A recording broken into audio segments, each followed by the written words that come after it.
সকাল থেকে দারুণ রিভিউজ আসছে, আমি সেটা শুনছি। অতনুদা আজকে পার্সোনালি আমার মাকে ফোন করে বলছে আজকে আপনাকে আসতেই হবে, তো আমার মাও এখানে এসেছে। আই হোপ যে আমার মা লজ্জা না পেয়ে যায় এরকম একটা ব্যাপার। বা তাছাড়াও মিঠুনদা দেবের জুটি, মিঠুনদা মমতা শঙ্করের জুটি, এত বছর পর সে মৃগয়ার পর।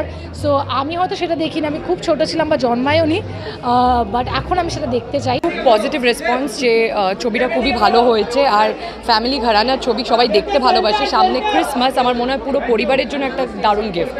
আশা করি ছবিটা সবার ভালো লাগবে, কারণ যেরকম সমস্ত মজার মজার সিন আছে সেগুলো ইনফ্যাক্ট করার সময় অতটা বোঝা যায় না, কিন্তু যখন আমরা ডাবিং করেছি তখন আমরা বুঝেছি সেটার মধ্যে খুব মজা মজা পাওয়া গেছে। আমরা একটা বয়সে বাবা মায়ের সঙ্গে আমাদের মত মেলে না, বা আমরা ঝগড়া করি, আমরা হয়তো মানতে চাই না, বা মনে হয় কেন বাবা মা এরকম করছে, ওই যে ডিস্টেন্সটা তৈরি হয়, মেন্টাল ডিস্টেন্স, তারপরে গিয়ে কোথাও গিয়ে কেন বাবা মা এটা করছে বা তাদের সঙ্গে সম্পর্কটা কতটা শুধরোচ্ছে কি না হচ্ছে, আমার ধারণা আমি এটা নিয়ে কিছু দেখতে পাবো, এবং সেটা নিয়ে আমি বেশি excited. As a team, as a actor, as an producer আমার ভীষণ ভীষণ ভালো লাগছে, এবং আমরা চাইবো কি আগামী দিনগুলো যারা ভাবছে কি ছবিটা ভালো হবে কি হবে না, তোমাদের মাধ্যমে এটা বলতে চাই কি ছবিটা রিভিউ ভালো বেরিয়ে গেছে। এবারে প্লিজ আপনারা নিজেদেরকে আটকাবেন না, পুরো পরিবার পুরো পরিবারকে সঙ্গে নিয়ে চলে আসুন সিনেমা হলে। বসে আছি যাতে সবার ছবিটা ভালো লাগে, সবাই ছবিটা দেখে, আর আমরা যত ভালোবেসে ছবিটা করেছি যেন লোকে আসেন দেখ। আমরা খুবই খুশি যে সবাই খুব প্রশংসা করছে, সবাই খুব ভালোবাসছে। এটাই তো চেয়েছিলাম আমরা, যে বাংলার মানুষজন আশীর্বাদ করুক, হলে গিয়ে সবাই দেখুক এবং তারা বলুক যে তাদের কতটা মনে ধরছে। নিজেকে বড় পর্দায় দেখছি, এটা তো অনেক বড় পাওনা না? তো তাও আবার কাদের সঙ্গে? দেবদা, মিঠুন আঙ্কেল, মামা মাসি, মমতা শঙ্কর, এদের সঙ্গে স্ক্রিন শেয়ার করতে পারার সুযোগটা একটা মানে গোল্ডেন অপরচুনিটি। তো আমি খুব নগণ্য, খুব ক্ষুদ্র, তাও যে এদের মাঝখানে পাঠ করতে পেরেছি, এটা আমার কাছে ভগবানের, মা বাবার অশেষ আশীর্বাদ। বিয়ে কারোর কাছে দিল্লি কা লাড্ডু, আবার কারোর কাছে কলকাতার রসগোল্লা। যখন ছোট পর্দায় আমরা অভিনয় করি, আসলে আমি কাজটাকে ভালোবাসি। তো যখন কাজটাকে ভালোবাসি তখন মানে ছোট পর্দাতেও কাজ করছি, বড় পর্দাতেও কাজ করছি, তো অভিনয়ের কিছু প্যাটার্ন চেঞ্জ করতে হয় না, ডেফিনেটলি মানুষগুলো চেঞ্জ হতে থাকে এবং তাদের সাথে বন্ডিংটা ক্রিয়েট করতে হয়। আর এখানে বন্ডিং ক্রিয়েট করা এদের সাথে কিছু নেই, কারণ এরা এমন একটা মানুষ যারা নিজেদের সবসময় অপোজিট মানুষটাকে চিয়ার আপ করে, সবসময় মানে এমনভাবে উৎসাহ দেয় যে কোনো মানুষ যে অভিনয় জানেও না, অভিনয় পারেও না, আমি বলছি আমি অভিনয় পারি, আমি শিখছি, প্রত্যেকটা মুহূর্তেই শিখছি। দেবদা, মিঠুন আঙ্কেলের কাছ থেকে অনেক কিছু শিখেছি। যারা একদমই নতুন, একদমই নিউ কামার, ছোটো পর্দায় বা বড় পর্দায়, তাদেরকেও শিখিয়ে নেবেন এরা। নাম কি মা? মালা। খালি বদলটাই বাকি বল। এখানে একদমই মানে অন্যরকম একটা চরিত্র, যেটা তথাকথিত ওরকম লাভ স্টোরি ওই ধরনের নয়, একদম হটকে। আমি তো এতটুকু বলতে পারি যে আপনারা হলে গিয়ে ছবিটা দেখবেন, আমি শিওরলি বলতে পারি যে আমরা কাঁদলে আপনারা কাঁদবেন, আমরা হাসলে আপনারাও হাসবেন, এতটাই ভালো। সিনেমাটা পুরোপুরি একটা সম্পর্কের গল্প, বাবা ছেলের সম্পর্ক। এটা বাবা মা, ছেলে মেয়ে যে কেউ হতে পারে, যে এটা আমার বাড়ির গল্প।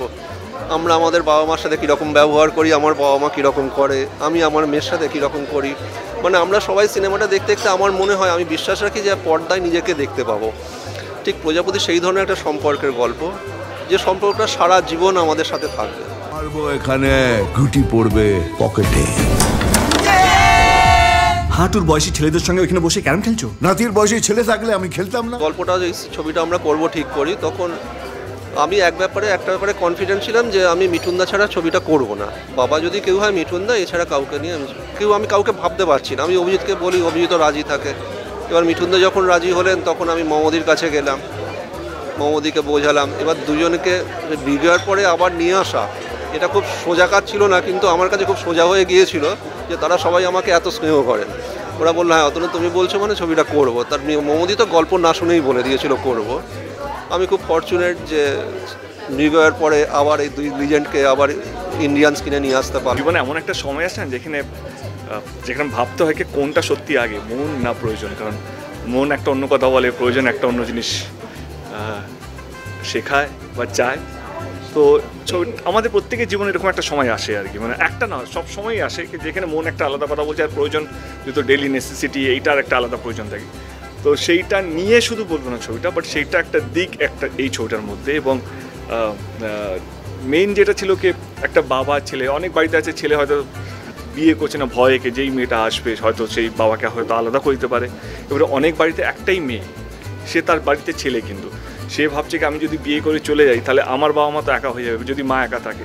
তার জীবনের দায়িত্ব এবং বাবা মায়ের একটা আলাদা চিন্তাভাবনা কে বিয়ে is very important in today's society. আমি একা থাকলে চলবে কিন্তু আমার ছেলে বা আমার মেয়ে তার বিয়ে হয়ে গেলেও সংসারে সুখী থাকবে।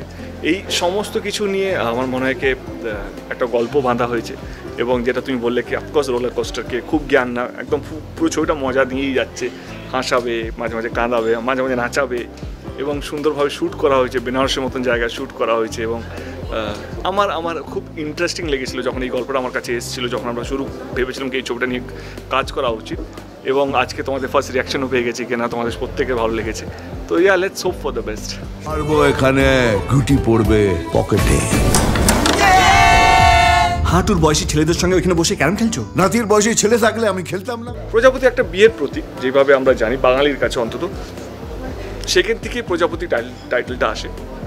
ইনফ্যাক্ট একটা সময় ছিল কি আমার ইভেন্ট ম্যানেজমেন্ট যে কোম্পানিটা আছে তার নাম আমরা যদি প্রজাপতি রাখি, কিন্তু সেটা তখন দেখলাম কি সেটা খুব বেশি যাচ্ছে না। But then we use this prajapati as a metaphor পুরো ছবিতে, এবং খুব সুন্দরভাবে এই প্রজাপতির মাধ্যমে যে গল্পটা বলতে চাইছি সেটা খুব সুন্দরভাবে বা সহজভাবে বলা যাচ্ছিল, সেই জন্য প্রজাপতি টাইটেলটা।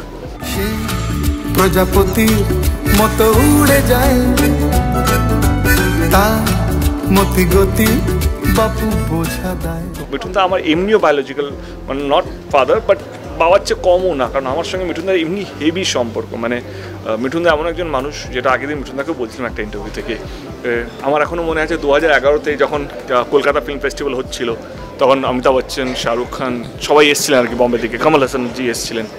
এখনও ওই সময়টা মিঠুনদা ছিল আর কি। মিঠুনদার টুক দেয়নি সেটি আমাকে তুলে নিয়ে গিয়ে সবার সঙ্গে পার্সোনালি আলাপ করেছে, বাঙ্গাল কা সবচেয়ে বড় স্টার है ये, मेरे से भी बहुत बड़ा स्टार है यहाँ का। আরে কি বলছো তুমি, পাগল হয়ে থাক, সবারই জানা উচিত তুই কে, হ্যাঁ কোনো ছোটো মোটো না, ওরা ওইখানে আছে আমরা এখানে কম। So this is Mithunda for me, you know like, and it's a great feeling কে মিঠুনদাকে এই ছবিতে পেয়েছি। এবং আমাদের যে কেমিস্ট্রিটা অফ স্ক্রিন, যেটা তোমরা সবসময় বলো না অফ স্ক্রিন শুধু হিরোইনদের সাথে হয় না, মানে হিরো হিরোইনদের অফ স্ক্রিন কেমিস্ট্রি হয় না, সব কটা অভিনেতা অভিনেত্রীর একটা অফ স্ক্রিন কেমিস্ট্রি থাকে, যেটা আমার মিঠুনদার অফ স্ক্রিন কেমিস্ট্রিটা কোথাও যেন ছবিতে দেখা যাচ্ছে। ইউনো লাইক ওই যে মানে কি খুব কঠিন কিছু না যে বাবাকে হাগ করছে বা ওই টাক মাথা চুমু খেয়ে নিচ্ছে, যেটা যেটা যত্ন, মানে যেটা না হলে এই কেমিস্ট্রি যদি না থাকতো তাহলে এই শর্টগুলো দিতে পারতাম না। তো আই থিঙ্ক আমার মনে হয় কি আমাদের কেমিস্ট্রিটা কোথাও যেন ট্রেলারে দেখা যাচ্ছে এবং ছবিতে পুরোপুরি বুঝতে পারবে। এইটুকুনি বলতে পারি, মা হারা যখন হয় সন্তান তখন বাবাই মা হয়ে ওঠে। তাই আমার এবং আমার ভাইয়ের জন্য আমার বাবাই আমাদের বাবা এবং মা, মানে এখানে মিঠুনদাই আমার এবং আমার ভাই দেবের জন্যে বাবা এবং মা। এবং তিনি এমনও সিন আমাদের মধ্যে হয়েছে যেখানে বাবা কিন্তু আমাদের সমস্ত কিছুটা দেখেছে। জ্বরের সময় আমাদের মাথায় জ্বরের সময় আমাদের দেখা করে দেখেছে, আবার স্কুলেও নিয়ে গেছে এবং সমস্ত কিছুটা একা হাতে করেছে এবং আমাদেরকে পুরো আঁকড়ে রেখেছে। যে কারণে এই যে শর্টসগুলো দেখানো হচ্ছিল, আমি বলছিলাম যে আমার চোখে জল চলে আসছিল। ছোট্ট ছোট্ট জিনিস যেগুলো আমরা খুব রিলেট করে যাব, যে দেখো যার জীবনে বাবা বা মা নেই সে খুব দুদিন না থাকলেই আমরা রিয়েলাইজ করি তারা আমাদের জীবনে কতটা বেশি ইম্পর্ট্যান্ট। এই মাঝেই কিছুদিন আমার মা ছিলেন না, আমার 3 মাসে আমি অসুস্থই হয়ে গেলাম আমি খাটতে গিয়ে, এবং আমি রিয়েলাইজ করলাম হয়তো এই অসুস্থতা আমি 1 বছর বাদে হতাম, কিন্তু 3 মাস কাজ করতে গিয়ে আমি তাড়াতাড়ি অসুস্থ হয়ে গেলাম। তো ব্যাপারটা একেবারেই বাবা মার কোনো মানে ওটা কোনো কম্প্যারিজন হয় না। এবং দেখো মা যদি না থাকে বাবা কিন্তু মা হয়ে ওঠেন। এবং যে হরমোনের কথা যদি বলি, একজন মেয়ের মধ্যে যেমন ফিমেল মেল হরমোন দুটোই থাকে, একজন পুরুষের মধ্যেও কিন্তু মেলই জায়গাগুলো রয়েছে এবং সে কিন্তু জানে কি করে ভালোবাসতে হয়। শুধুমাত্র বৈবাহিক জীবনে আমার এটা আমার ধারণা সাইকোলজির জায়গা থেকে, বৈবাহিক জীবনে পুরুষ এবং নারী একসাথে একভাবে থাকে বলে তাদের কোনো জায়গা থাকে না যে নারীত্বের জায়গাটাকে নিয়ে ছেলে মেয়েকে ওরমভাবে ভালোবাসার। যখন সেই নারী সেই জায়গা থেকে চলে যায় তখন সেই ভালোবাসার জন্য পুরুষকেই এগিয়ে আসতে হয়, তাই সেই মা হয়ে ওঠে, সেই কোলে নিয়ে বাচ্চার সেবা করে, সেই কোলে নিয়ে বাচ্চাকে মায়ের আদরটা দেয়, যে কারণে বাবাই মা হয়ে ওঠে। এটা আমার পার্সোনাল। গল্পটার মধ্যে আমাদের বাবার সাথে তার ছেলের সম্পর্কই তুলে ধরা হয়েছে, কিন্তু এই সম্পর্ক মানে এই নয় যে শুধু বাবার সাথে তার ছেলের সম্পর্ক, এটা যে কোনো মা বাবার সাথে তার ছেলে মেয়ের সম্পর্কই। মানে আমরা যখন ছবি দেখব, যারা দেখবে সাধারণ মানুষ তারা আইডেন্টিফাই করতে পারবে। গল্পের প্রয়োজনে আমরা দুটো মানে বাবা এবং ছেলেকে ধরেছি, কিন্তু যখন সিনেমা হলে আমরা সিনেমা দেখব তখন মাও কিন্তু সে তার সন্তানের সাথে কেমনভাবে দিন যাপন করে বা সন্তান তার মায়ের সাথে বা বাবার সাথে কীভাবে দিন যাপন করে সেটা আইডেন্টিফাই করতে পারবে, কারণ জার্নিটা এমনই মজার গল্প, পরিবারের গল্প, ফ্যামিলি ড্রামা, সম্পর্কের গল্প। এবং বাবা এবং ছেলে আমার মনে হয় না যে এরা রক্তের সম্পর্ক না থাকলো, এবং দেব এবং মিঠুন চক্রবর্তী এত ভালো অভিনয় করেছে, এবং মানে অফ স্ক্রিনও আমি দেখেছি এরা একে অপরকে এত রেসপেক্ট করে, ভালোবাসে। এবং কোথাও মনে হয়েছে মিঠুনদা বলে যে দেবের জন্য আমি অনেক কিছু করতে পারি, মানে এই যে একটা ভালো ওদের মধ্যে একটা বোঝাপড়া আছে এবং আন্ডারস্ট্যান্ডিং আছে, একে অপরকে এত ভালোবাসে মিঠুনদা এবং দেব। এই বাবা ছেলেই মানে মনে হয় যেন তারা পর্দার বাইরেও বাবা ছেলে। আর দেব তো খুব মানে আমি দেখেছি, আমি অবজার্ভ করেছি আমি যখন দেবের বাড়ি গিয়েছি, যে দেব একদম ফ্যামিলি ম্যান, ওর মা বাবাকে দারুণ ভালোবাসে, মা বাবা ওকে একদম খুব স্নেহ করে। আমার সবসময় মনে হতো যেন এই জায়গাটা যদি উঠে আসে কোনোভাবে ধরা পড়ে, এবং ছবি প্রজাপতি করতে গিয়ে ঠিক সেই জায়গাটায় উঠে এসেছে, ধরা পড়েছে। দেব দারুণ অভিনয় করেছে। আমরা ডেফিনেটলি মিঠুন চক্রবর্তী এবং মমতা শঙ্করকে 46 বছর বাদে আমরা পেয়েছি, যেই অসাধন করে দেখিয়েছে অতনু রায়চৌধুরী, আমাদের ছবির অন্যতম প্রযোজক, যে মিঠুনদা এবং মমদিকে একসাথে নিয়ে আসা। অনেকগুলো রসায়ন আছে, অনেকগুলো সম্পর্ক আছে, অনেকগুলো গল্পের স্তর আছে, এবং পরিবারের বিভিন্ন মানুষ ছাড়াও আমাদের আশেপাশে পাড়া প্রতিবেশীরা বৃহৎ পরিবার, আমরা যাদের সাথে থাকি প্রতিদিন, যাদের সাথে কাজ করি, তো তারাও আমাদের একটা পরিবারের বড় একটা বৃহৎ পরিবার। তো সেই সম্পর্কগুলোই উঠে এসছে আমাদের প্রজাপতি গল্পে। আমি গান গাই বা আমি রিয়েলিটি শোতে মিউজিক অ্যারেঞ্জমেন্টস করি, একজন মেন্টর হিসেবে কাজ করি, যাই করি না কেন, কিন্তু আমার অ্যাম্বিশন কিন্তু বরাবরই ছিল ফিল্ম কম্পোজার হওয়া। সো এটার ইচ্ছে বহুদিনের ছিল, এবং আস্তে আস্তে আমার সুযোগ জীবনে এসে প্রজাপতি অত বড় ছবিতে কাজ করছি, আমি জানি আমার কাজের অনেক রিচ হবে, কারণ যেখানে দুজন সুপারস্টার কাজ করছে, দেবদা এবং মিঠুনদা, এবং সাথে অভিজিৎদা আগে টনিক করে বুঝিয়ে দিয়েছেন যে উনি কত বড় মাপের ডিরেক্টর। সো ওভারঅল কাজটা আমার কাছে হিউজ একটা অপরচুনিটি, গোল্ডেন অপরচুনিটি রাদার আমি বলবো, এবং আমি আমার বেস্টটা দিয়ে চেষ্টা করেছি এই ছবির সাথে জাস্টিস করার। সে প্রজাপতি মতো উড়ে যায়, তার মতি গতি বাপু বোঝা দেয়, যেন এক প্রদীপেতে ভরা জিনিসে খুব নাটকীয় এক সিন সে। এ কাহিনী এ জীবনী, এ কাহিনী জীবনী সে নিজেরই মতো। বাট এই মেয়েটাকে ধন্যবাদ জানাবো, কারণ এই মেয়েটা সত্যি ওই সময়ের রাস্তায় নেমে ছবিটাকে প্রমোট করেছিল। Thank you so much. এবং দেখো, আশা মিথ্যে কথা বলবো কি করিনি, আমার কোথাও যেন গল্পটা যখন আমরা তৈরি করছিলাম, কোথাও যেন মনে হয়েছিল কি এই গল্পটা দর্শকের হয়তো মন জয় করতে পারবে, বাট এইভাবে যে এই লেভেলে এতগুলো মানুষের মন একসাথে জয় করতে পারবে সেইটা অতটা ভাবিনি। But it's a great feeling, you know, কে বাংলা ছবির দর্শক বাড়ছে, এবং অনেক বাঙালি যারা, বাঙালি বা অবাঙালি যারা আছেন, যাদের সঙ্গে বাংলা ছবির কোনো বছরকে বছর আলাপ নেই, মানে তারা বাংলা ছবি হয়তো দেখে না, তারাও সিনেমা হলে এসে ছবি দেখছেন। এবং যেই কথাগুলো আছে কি এটা শহরকেন্দ্রিক ছবি, কিন্তু প্রজাপতি গ্রামগঞ্জে খুব ভালো চলছে, আমাদের স্টেটের বাইরে অন্যান্য স্টেটে প্রথম দিন থেকে হাউসফুল। মানে আমার মনে হয় কি Prajapati nationally one of the biggest hit, যদি বাংলা ভাষার ছবি যদি আউট অফ বাংলা যদি গিয়ে থাকে, এবং যেভাবে বিদেশ থেকে কিউরিয়াসিটি আসছে, ইউনো লাইক তাদের ইনকোয়ারি কে কবে সেখানে রিলিজ করতে পারবো, তো সেটাও একটা বড় পাওনা। এবং এটাও তো সত্যি কি ইউনো লাইক এখন বাংলা ছবি রাজ করছে মানে সিনেমা হলে অন্যান্য ভাষার সঙ্গে, তো ইটস এ গ্রেট ফিলিং। দেশের গণ্ডি পেরিয়ে এবার বিদেশের মাটিতে যেতে। ইয়েস, আমরা 3rd ফেব্রুয়ারি আমাদের চিন্তা ভাবনা আছে কি ওয়ার্ল্ড ওয়াইড রিলিজ করবো, বাংলায় করবো অফকোর্স, বাট অনেকগুলো দেশে একসাথে রিলিজ করবো, এই চিন্তা ভাবনা চলছে। এত ধরনের জটিলতা, সমস্ত কিছুর ঊর্ধ্বে গিয়ে তুমি সবসময় শুধু ভালোটা বলো, এই জায়গাটা মানে তুমি পাও? আমার তো আলাদা কোনো ধান্দা নেই, বা আমি তো চাই যে বাংলা ছবি চলুক, এবং আমার লড়াইটা তো বাংলা ছবি নিয়ে। যখন আমি ছবি করছি এবং যখন রাজনীতির মধ্যে যাই তখন তো মানুষের ভালো করার জন্য, এবং এই দুটো জন্য যেটা সবচেয়ে বেশি দরকার সেটা হচ্ছে একটা নিজের চিন্তা ভাবনাটাকে সৎ রাখা। এবং আমি তো কাউকে ছোট করে বলছি না ওই ছবিটা দেখবেন না আমার ছবিটাই দেখবেন, বা ওই দলের সঙ্গে কথা বলবেন না আমার দলের সঙ্গে যোগাযোগ রাখবেন, না না না। আমার মনে হয় কি সেই ভালো মানুষ হওয়াটা খুব দরকার। এবং আজকের দর্শক বলো বা লাইক আমজনতা বলো, তারা চিনতে পারে গো কোথাও যেন কি ছেলেটা ঠিক বলছে না ভুল বলছে, এইটা ধান্দাবাজ না এই ছেলেটা নিয়তটা ঠিক। আমার মনে হয় মানুষ চিনতে পারে আজকের দিনে বোকা বানানো খুব ডিফিকাল্ট। টনিকের পরে প্রজাপতি, এবং যখন অ্যাজ আ ক্রিয়েটার যখন তুমি এর পরের ছবি নিয়ে যখন কাজ করবে, সেটা কতখানি দায়িত্বটা বাড়িয়ে দেয় যখন একটা ছবি এই জায়গায় পৌঁছে? Every success comes with a responsibility, কে দায়িত্বটা অনেক বেশি বেড়ে যায়। কিন্তু দেখো প্রত্যেকটা শিল্পী চেষ্টা করে তার বেস্টটা দেওয়ার, এবং এটাও সত্যি কে সব ছবি প্রজাপতি হয় না, সব ছবি টনিকও হয় না। আমার এর মধ্যে কিশমিশ কাছের মানুষও ছিল। তো সেই জায়গা থেকে আমরা শুধু আলোচনা করছি টনিক এবং প্রজাপতি, কারণ দুটোই খুব বড় সাকসেসফুল। তো বাট চেষ্টা, খাটুনি, পরিশ্রম, হার্ডওয়ার্ক সবটা থাকে প্রত্যেকটা ছবিতে। আমার পরের ছবি হচ্ছে বাঘা যতীন। তো চেষ্টা করবো কে যেন যেভাবে প্রজাপতি মানুষের মন জয় করতে পেরেছে সেরকম বাঘা যতীনও করতে পারে। কনগ্রাচুলেশন টু ইউ অল যাদের জন্য প্রজাপতি সাকসেসফুল। ব্যবসা কি হলো, 1 কোটি হলো কি 10 কোটি হলো, আমি সেটা নিয়ে কনসার্ন নই। আমার তৃপ্তি সেখানেই যে একটা ভালো সিনেমা তৈরি করা হয়েছে, লোকে সেই সিনেমাটা দেখছে, আনন্দ পাচ্ছে।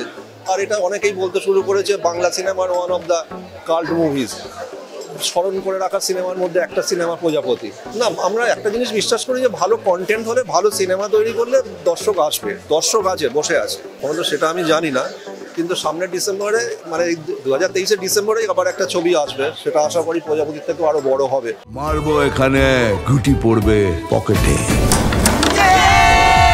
হাঁটুর বয়সী ছেলেদের সঙ্গে ওইখানে বসে ক্যারাম খেলছো? নাতির বয়সী ছেলে থাকলে আমি খেলতাম না। অনেকে করেছে, কেউ বলেনি, একদিনই করেছে। দারুণ দারুণ ছবি রয়েছে, কেন দেবেরই তো ছবি রয়েছে, প্রচুর দেবজি এদের তো ছবি থাকেই। এখন বলতে হয় অলাও করে, কারণ প্রচুর মানুষ বাংলা ছবির পাশে দাঁড়াও, বসো শো, দরকার নেই বলা। এমনি প্রত্যেক মাসে 2-3টে করে ভালো ভালো ছবি আমাদের বাংলার মানুষরা গিফট পায়। দোস্তজি দেখো, অপরাজিত গেছে, তারপরে সৃজিতের একটা ছবি এক্সপ্রেম দেখো, প্রত্যেকেই ছবি রয়েছে, পরপর রয়েছে। একটু বলতে হয় তাই মানুষ বলে, কিন্তু দরকার নেই, বলার কোনো প্রয়োজন নেই, কন্টেন্ট রেডি সবাই। আমি কেটারিং করি না বাবা, ওয়েডিং প্ল্যানার। তোর প্ল্যানিংটা কবে? ও আর মা কোনদিন একসাথে থাকতে পারে না। তোর তো মা নেই, তুমি তো আমার মা বাবা। আমরা খুবই আনন্দিত, খুবই খুশি, কারণ হচ্ছে যে মানুষ প্রশংসা করছে ছবির, মানুষ ভালোবাসছে, যারা যারা প্রজাপতি দেখেছে সবাই। কারণ এখনও আজকে এটা আমাদের 3rd উইক চলছে, 3য় সপ্তাহ, এবং এই 3য় সপ্তাহতেও মানুষ সবাই প্রশংসা করছে। প্রচুর হল হাউসফুল, রমরমিও চলছে, এবং আজকে আমাদের একটা স্পেশাল স্ক্রিনিং হচ্ছে, সেটাও হাউসফুল। তো সবাই খুব প্রশংসা করছে, আমাদের খুব ভালো লাগছে। এবং কত টাকার ব্যবসা করলো সেটা বড় কথা নয়, মানুষ প্রাণ ভরে প্রজাপতি দেখছে, আনন্দ করছে এবং আশীর্বাদ করছে, এটাই আমাদের কাছে বড় কথা। যে এবং আমাদেরকে নতুন কাজ করতে, ভালো কাজ করতে উৎসাহ দেয়। না, একদমই সেটা বলতে পারো না। আমার কাছে কন্টেন্ট ভালো হলে নিশ্চয়ই মানুষ, আলটিমেটলি সাধারণ মানুষ ছবি দেখবে এবং সাধারণ মানুষ বিচার করবে। তো কন্টেন্ট ভালো হয়েছে, প্রজাপতি ভালো হয়েছে, গল্প সকলের পছন্দ হয়েছে, সবাই প্রশংসা করছে, এটাই আমাদের কাম্য ছিল এবং এটাই হয়েছে, এবং সকল মানুষ প্রশংসা করছে। তো এটাই আমাদের কাছে পাওয়া এবং পাওনা, বড় পাওনা। তোমার জন্য আর কি করতে হবে বলো তো? তুই শুধু বিয়েটা করে নে, ব্যাস। আমার মেয়ের বিয়ে হয়ে গেল আর তোমার ছেলের বিয়ে হবে না, এটা কি কখনো হয়? দেখো, বাকি বিষয়গুলো আমরা ঠিক জানি না, আমরা তো সিনেমা প্রেমী, মানে আমরাও ভালোবাসি সিনেমা দেখতে। তো সেখান থেকে যখন এত বড় একটা অ্যাচিভমেন্ট এবং আমরা তার সাক্ষী হতে পেরেছি, এটা আমাদের বাংলা ইন্ডাস্ট্রি, বাঙালিদের জন্য অনেক বড় একটা গর্বের ব্যাপার। একদমই তাই, এবং বলবো যে মানে আমাদের তো প্রচণ্ড ভালো লেগেছে। আমরা মানে আবার ওয়েট করছি যে আজকে আবার কখন দেখবো। তার সঙ্গে হচ্ছে সবথেকে বড় কথা বড়দের, মানে আমাদের মা বাবাদের, আমার শাশুড়ি মার, ওনাদের এতটা মানে হয় না যে চোখে যখন জল চলে আসে আর ভেতর থেকে যখন হাসে মুভি দেখতে দেখতে, ওই পাওয়াটা অন্যরকম পাওয়া হয়, সেটাই ফিল করেছি আমরা। ফুল ফুটুক না ফুটুক, আজ বসন্ত। আমার গার্লফ্রেন্ড আছে। বিয়ে কারোর কাছে দিল্লি কা লাড্ডু, আবার কারোর কাছে কলকাতার রসগোল্লা। একটা জিনিস ভেবেই ভালো লাগছে, ছবি তো অনেক করি, ছবি অনেক আসে, ছবি অনেক যায়, কিন্তু আমরা প্রজাপতির সাথে সাথে বাংলা চলচ্চিত্র শিল্পের ইতিহাসে একটা স্থান পেয়ে গেলাম, এইটা ভাবতে ভালো লাগছে। মানে ছোট থেকে আমরা জানতাম, শুনে এসেছি বেদের মেয়ে জ্যোৎস্না, এই কথাটা শুনেছি, এটা নাকি ব্লকবাস্টার ছিল সেই সময়কার আমাদের ছোটবেলা। মানে যতদিন বাংলা ছবি থাকবে, ঠিক যেমন ওই ছবিগুলোর নাম উচ্চারিত হবে, প্রজাপতির নামও উচ্চারিত হবে, ইতিহাসের একটা সাক্ষী থেকে গেলাম আমরা, সেইটা ভাবতে পেরে সত্যি খুব ভালো লাগছে। আর রাজনীতির ঊর্ধ্বে মানুষের পছন্দ, এটা প্রমাণ করলো আবারও বাংলার মানুষ, বাংলা কেন গোটা ভারতবর্ষে প্রজাপতি হাউসফুল যাচ্ছে, মানুষ প্রমাণ করলো যে রাজনীতিটা আসলে কোনো ফ্যাক্টরি না। একটা ছবি মানুষের মন যদি ছুঁতে পারে, কোনো ছবি, কোনো সাবজেক্ট, কোনো অভিনয়, তাহলে ওগুলো সত্যি কোনো ফ্যাক্টর। নাম কি মা? মালা। খালি বদলটাই বাকি বল। আমার কিছু বলার নেই, আমার মানে শুধু ভগবানকে ধন্যবাদ দিচ্ছি, আমার তো সব সত্য সাই বাবা, আমি শুধু ধন্যবাদ দিচ্ছি যে এত বড় ভাগ্য আমার যে এইরকম একটা ছবির সঙ্গে আমি নিজেকে জড়াতে পেরেছি। মানে আমার কথা ভেবেছেন যে এই ছবিতে আমি মানে কিছু বলতে পারছি না, যে এত খুশি লাগছে। এবং আজকে শুনলাম যে কয়েকজন 2বার 3বার করে এসে দেখছেন, আমার আজকে 3বার দেখা হবে, সুতরাং ভীষণ ভালো লাগছে, অসম্ভব ভালো লাগছে। মানে শুটিং করার সময়ও আমরা যেরকম ভালোবেসে শুটিং করেছি, এখন দেখতেও আসছি সেরকম ভালোবাসা নিয়ে, এবং সবার মধ্যেই মানে এই যে দেখতে আসার যে তাগিদটা, এইটা ভীষণ ভালো লাগছে। এবং আমি প্রত্যেককে এই ছবির পেছনে যারা যারা আছেন, অতনু, অভিজিৎ, শুভদীপ এবং মানে প্রত্যেক আর্টিস্ট, কো আর্টিস্টের সবাইকে মানে কি বলবো, মন প্রাণ থেকে ধন্যবাদ জানাচ্ছি। খুব একলা লাগলে। This is a really serious matter. আমাদের এখানে বিয়ে মানে শুধু দুটো মানুষের একসাথে থাকা নয়, তাদের পরিবারের মান সম্মানও যুক্ত থাকে। Always proud of Bengali cinema. Bengali cinema always made us proud, and amra as an Indian cinema, mane there are so many varieties that has. So আমি মানে শুধু বাঙালি হিসেবে অবভিয়াসলি বাংলা সিনেমা নিয়ে আমি গর্বিত, but as an Indian I am so proud of our Indian cinema, because we have so many languages in one country. তো যেটা হয় না, যেটা চাইনাতে only Chinese movies are getting made, কোরিয়াতে only Korean movies are getting made, but India there are so many movies getting made. Gujarati also, Marathi, Punjabi, South India is total Bollywood, Kolkata. So of course it's a proud thing to do. এই বয়সে কেউ দুবেলা রান্নাও করে না, এই বয়সে কেউ রাত জেগে বসে থাকে না, কে ছেলে কখন ফিরবে। খুবই এক্সাইটেড, আমি একজন বেঙ্গলি সিনেমার পার্ট হয়ে এত ভালো একটা খবর পেয়েছি, অ্যান্ড সত্যি অল দ্য বেস্ট দেবকে, পুরো দেবের প্রজাপতির এন্টায়ার টিমকে। খুব এক্সাইটেড, ওই জন্য আজকে আর না থাকতে পেরে। আমারও ছবির প্রমোশন থেকেই আমি জাস্ট আসছি, কাবেরী অন্তর্ধান প্রমোশন চলছে, 20 জানুয়ারি রিলিজ হচ্ছে। সো গুড টাইম আমাদের, মানে মুভির জন্য, আমাদের বাংলা ছবির জন্য গুড টাইম।